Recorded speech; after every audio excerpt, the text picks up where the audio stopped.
আমরা চশমা পরি, চশমা পরে নিজেকে কুল ভাববো নাকি ভাববো বুঝতে পারি না। হ্যাঁ, তবে তুমি চশমিস বলতে পারো। কিন্তু কোথাও সাজুগুজু করে আইলাইনার মাস্কারা সব লাগিয়ে কোথাও যাওয়ার সময় ভাবি যে চশমাটা পরে যাব না না পরে যাব।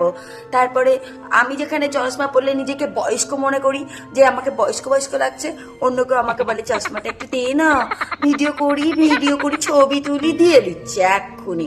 আবার ওরা চশমা পরে পোজ দিয়ে কি সুন্দর ভিডিও বানায়। কিন্তু আমি ভাবি যে সাজুগুজু করে চশমা পরলে আমাকে বোরিং লাগে, বয়স্ক লাগে, কেমন একটা আজব লাগে আমাকে এই এই এই এই এই চশমাটা পরলে। কিন্তু না পরলেও তো কাউকে দেখতে পারি না, দূর থেকে কে আসছে, কার সাথে কথা বলবো, কে তাকাচ্ছে, কিছু বুঝতে পারি না।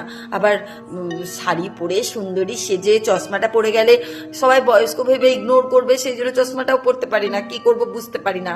সমস্যা হলেও পড়তে হবে, উপায় নাই। কার কার এটা সমস্যা বলে মনে হয় কমেন্ট করো।